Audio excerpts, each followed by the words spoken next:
একজন শিবিরের কর্মীকেও তারা সোশ্যাল মিডিয়া অ্যাক্টিভিটিসের কারণে শাস্তির আওতায় নিয়ে আসেনি। আমি আপনাদের স্পষ্টভাবে একটি বিষয় বলতে চাচ্ছি, সেটি হলো আপনাদের দেখিয়ে দিচ্ছি। দেখেন, গতকাল সে রাত অবধি শিবিরের শীর্ষ নেতৃবৃন্দ ইনক্লুডিং জামাত ইসলামের যারা রয়েছে তারা সহ একটি বিষয় প্রচার করলো যে শহীদ ওয়াসিমের সাথে যে ছবিটি তারা দেখিয়েছিল, যে শহীদ ওয়াসিমের সাথে যে ছেলেটি দাঁড়িয়ে আছে তার নাম হলো মোহাম্মদ সৈয়দ হোসেন, যিনি ছাত্র দলের একনিষ্ঠ কর্মী এবং যিনি নিজেও আহত হয়েছেন, এবং তার নাম বলে তার টোটাল সোশ্যাল মিডিয়া সয়লাভ করে ফেলল।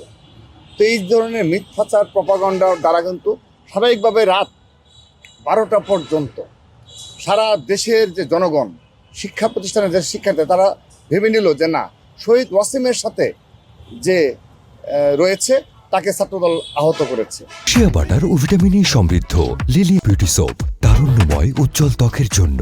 রিমার্ক। পরবর্তীতে রাতে যখন অনেক রাতে যখন নিজেই যখন এসে বলল যে না, আমি জীবিত রয়েছি এবং আমি আহত হয়েছি, ঠিক আছে, কিন্তু আমি হলাম ছাত্র দলের একজন একনিষ্ঠ কর্মী। এরপর তাদের নেগেটিভ আবার চেঞ্জ হয়ে গেল।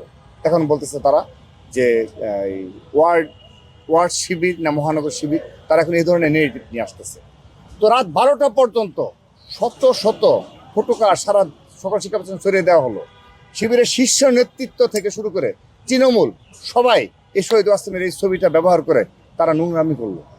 কই, এর জন্য তো কোনো ক্ষমা প্রার্থনা করলো না। এটি একটি ঘটনা।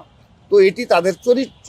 বিগত প্রায় 2 বছর হয়ে গেল, প্রতিটা দিন তারা এইগুলো কাজে লিপ্ত রয়েছে। তো আমি তাদের নিকট আহ্বান জানাবো, আসুন, আমি এখনো বিশ্বাস করি শিবিরের সাথে অত্যন্ত সৌহার্দ্যপূর্ণ পরিবেশে 5 আগস্ট পরবর্তী বাস্তবতায় আমরা ক্যাম্পাসগুলোতে সম্প্রীতিমূলক ছাত্ররাজ উপহার দিতে পারি, যদি তারা গুপ্ত রাজনীতি পুরোপুরি নিষিদ্ধ করে তাদের সকল নেতৃবৃন্দের পরিচয় উন্মুক্ত করে, 2 নাম্বার, এবং এই যাদের পরিচয় প্রকাশ্য থাকবে তাদের মধ্যে যারা সোশ্যাল মিডিয়ায় প্রপাগান্ডা, মিথ্যাচার, নোংরামি, চরিত্র হরণ, নারীদের চরিত্র হরণ করা সহ সোশ্যাল মিডিয়ার অপকর্মের সাথে যারা জড়িত রয়েছে তাদেরকে তারা দোষী সাব্যস্ত করে, চিহ্নিত করে তাদের সাংগঠনিক ব্যবস্থা নেবে।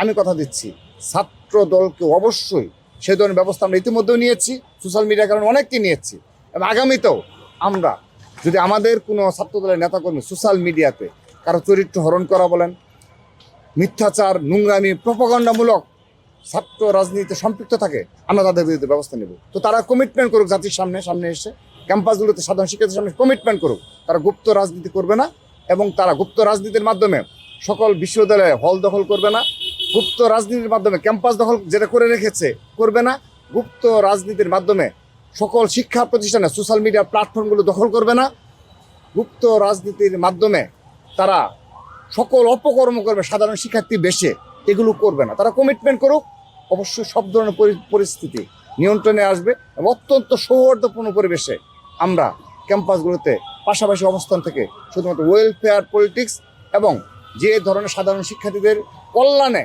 যা করার প্রয়োজন আমরা কাঁধে কাঁধ মিলিয়ে করব।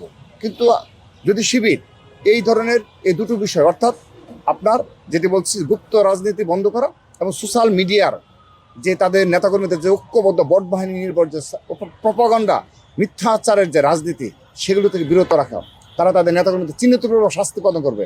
আজকের দিন পর্যন্ত একজন শিবিরের কর্মীকেও তারা সোশ্যাল মিডিয়ার অ্যাক্টিভিটিসের কারণে শাস্তির আওতায় নিয়ে আসেনি। আপনি আমার কাছে দেখতে চান, আমার দপ্তরে যোগাযোগ করুন। ছাত্রদল অনেককে আমরা সোশ্যাল মিডিয়া অ্যাক্টিভিটিসের কারণেও তাদেরকে বহিষ্কার করেছি, তাদের বিরুদ্ধে সাংগঠনিক ব্যবস্থা নিয়েছি। শিবির তো স্বীকারই করে না